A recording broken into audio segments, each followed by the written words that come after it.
दोस्तों, जब हम किसी कंपनी के ट्रेंड्स को एनालाइज करने के लिए उसके कैंडलस्टिक चार्ट्स को ओपन करते हैं तो उस चार्ट्स में हमें बहुत सारे कैंडलस्टिक पैटर्न्स देखने को मिलेंगे। किसी भी ट्रेडर्स के लिए इन पैटर्न्स को आइडेंटिफाई करना और उसको एनालाइज करना आना चाहिए। अगर आप कैंडलस्टिक पैटर्न्स को डिटेल्स में जानना चाहते हैं तो हमारे चैनल पर इसका वीडियो अवेलेबल है, आप पिन कमेंट्स में जाकर इन वीडियोज़ को देख सकते हैं। वैसे तो कैंडलस्टिक पैटर्न्स मार्केट में ट्रेड अपॉर्चुनिटीज को आइडेंटिफाई करने में बहुत ज़्यादा हेल्पफुल होता है, पर अगर आप इसको सपोर्ट और रेजिस्टेंस जोन्स के साथ कंबाइन करते हैं तो इसका इफेक्टिवनेस और भी ज़्यादा बढ़ जाता है और साथ ही आपका ट्रेडिंग एक्यूरेसी और प्रॉफिटेबिलिटी भी इंक्रीज हो जाता है। मैंने अपने ट्रेडिंग एक्सपीरियंस में ये देखा है कि सिर्फ इन दोनों को कंबाइन करने से और स्टॉप लॉस रूल्स फॉलो करने से ही मार्केट में प्रॉफिटेबिलिटी 70 to 80% तक अचीव किया जा सकता है। तो चलिए इन दोनों को कंबाइन करके कैसे ट्रेड करना है कुछ चार्ट्स के माध्यम से हम देखते हैं। स्टेप 1 में सबसे पहले तो आपको अपने सिलेक्टेड स्टॉक्स के चार्ट पर सपोर्ट और रेजिस्टेंस जोन्स को फाइंड आउट करना होगा। सपोर्ट और रेजिस्टेंस जोन्स को फाइंड आउट करने का एक सिंपल प्रोसेस है। आपको चार्ट में जाकर बस इतना करना है कि जहां पर भी मार्केट में हायर हाई या लोअर लो पॉइंट्स बन रहा है उन प्राइस पॉइंट्स को एक स्ट्रेट लाइन ड्रॉ करके जोड़ देना है। अगर 2 या 3 प्राइस पॉइंट्स एक स्ट्रेट लाइन में आ जाते हैं तो इसे ही सपोर्ट जोन या रेजिस्टेंस जोन कहा जाता है। चलिए इसको एक एग्जांपल से हम क्लियरली समझते हैं। आप इस चार्ट में देख सकते हैं कि प्राइस जब भी डाउन जाता है तो इस पर्टिकुलर पॉइंट में आकर रुक जाता है और अपना डायरेक्शन चेंज करके यहां से ऊपर उठने लगता है, यानी कि यहां से अप ट्रेंड हो जाता है। चार्ट में आप देख सकते हैं कि मार्केट लगभग 3 बार इस पॉइंट में आया है और यहां से बाउंस बैक करके ऊपर उठ गया है। अगर हम इन 3 प्राइस पॉइंट्स को एक स्ट्रेट लाइन से जोड़ देते हैं तो हमें एक सपोर्ट जोन मिल जाएगा। इसे सपोर्ट जोन इसीलिए कहा जाता है क्योंकि प्राइस यहां तक नीचे आता है और इसी जोन में आकर एक सपोर्ट लेता है, यानी इस प्राइस को एक सपोर्ट मिलता है और ऊपर की तरफ बाउंस बैक कर जाता है। अगर आप इस चार्ट को ध्यान से देखेंगे तो ये दिखेगा कि प्राइस जब भी इस सपोर्ट जोन पर आया है तो यहाँ से बाउंस बैक करने से पहले इसने एक बुलिश कैंडलस्टिक पैटर्न बनाया है।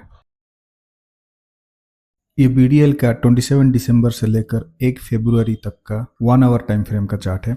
यहाँ पर आप देख सकते हैं कि 30 दिसंबर को मार्केट 1094 पॉइंट्स तक नीचे आया और यहाँ पर एक बुलिश पियर्सिंग पैटर्न बनाने के बाद ऊपर की तरफ बाउंस बैक कर गया। ये ज़्यादा ऊपर नहीं जा पाया और दोबारा से 6 जनवरी को 1104 पॉइंट्स तक नीचे आके एक बुलिश एनगल्फिंग पैटर्न बनाता है।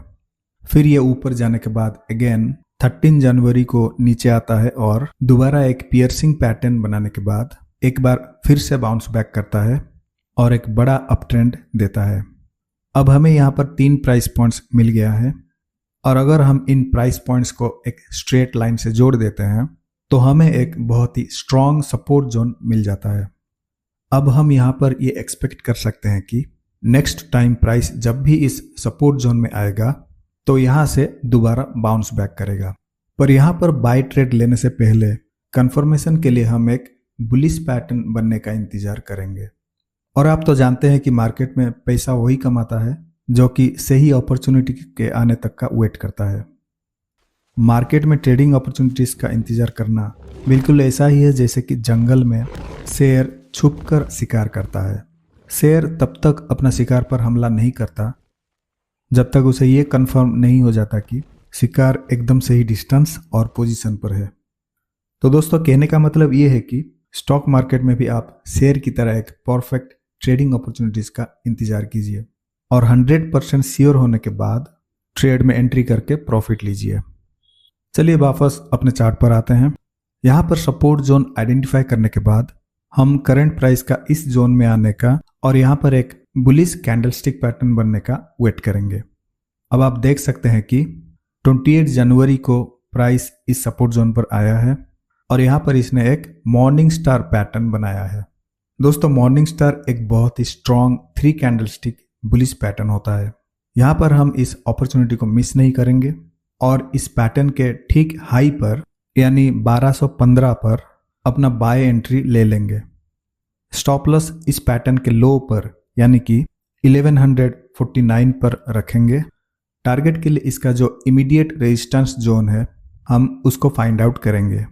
इस चार्ट में अगर हम इन दोनों हाई पॉइंट्स को एक स्ट्रेट लाइन से जोड़ देते हैं तो हमें एक रेजिस्टेंस जोन मिल जाता है जो कि 1300 से लेकर 1340 पॉइंट्स तक है। तो ज़्यादा लालच ना करते हुए हम 1300 के प्राइस पर अपना टारगेट रखते हैं। लगभग 31 जनवरी को इसका प्राइस 1300 के ऊपर आ गया है और यहाँ पर सेल करके हम अपना ट्रेड से एग्जिट कर सकते हैं। यहाँ पर हमने 1215 से लेकर 1300 यानी कि 85 पॉइंट्स का प्रॉफिट बनाया है। तो दोस्तों हमने यहाँ पर देखा कि इस स्ट्रैटेजी को इम्प्लीमेंट करना कितना आसान है। आप सबके रेफरेंस के लिए मैं एक बार फिर से इस स्ट्रैटेजी के सारे स्टेप्स को प्रॉपर सीक्वेंस में समराइज कर रहा हूँ। स्टेप 1 में हम उन चार्ट्स को फाइंड आउट करेंगे जहाँ पर जो करंट प्राइस है वो किसी सपोर्ट या रेजिस्टेंस जोन्स के पास आ गया है। स्टेप 2 में हम ये देखेंगे कि अगर प्राइस किसी सपोर्ट जोन में है तो हम एक बुलिश कैंडलस्टिक पैटर्न के बनने का वेट करेंगे और अगर प्राइस रेजिस्टेंस जोन में है तो हम एक बेयरिश कैंडलस्टिक पैटर्न के बनने का वेट करेंगे। सपोर्ट जोन से हम बाय एंट्री ले सकते हैं और रेजिस्टेंस जोन से हम सेल एंट्री ले सकते हैं। स्टेप 3 में अगर आपको बाय करना है तो सपोर्ट जोन के पास किसी भी बुलिश कैंडलस्टिक पैटर्न के हाई पर आप बाय एंट्री ले सकते हैं। स्टेप 4 में हम स्टॉप लॉस लगाएंगे जो कि कैंडलस्टिक पैटर्न के थोड़ा सा नीचे होगा और स्टेप 5 में क्योंकि हमने यहाँ पर बाय एंट्री लिया है तो जो भी नियरेस्ट रेजिस्टेंस जोन होगा वहाँ पर अपना टारगेट सेट करेंगे। तो दोस्तों ये था हमारा आज का एक और बेहतरीन स्ट्रैटेजी वीडियो। अगर आपको हमारा ये वीडियो अच्छा लगा तो लाइक, शेयर और कमेंट करना बिल्कुल भी ना भूलिए। इसी तरह के और स्टॉक मार्केट रिलेटेड वीडियोस देखने के लिए आप हमारे चैनल को सब्सक्राइब कर लीजिए और बेल आइकन भी दबा दीजिए ताकि लेटेस्ट वीडियोस का नोटिफिकेशन आप तक पहुंच जाए। अगले वीडियो में हम फिर मिलेंगे। Thanks for watching and happy trading.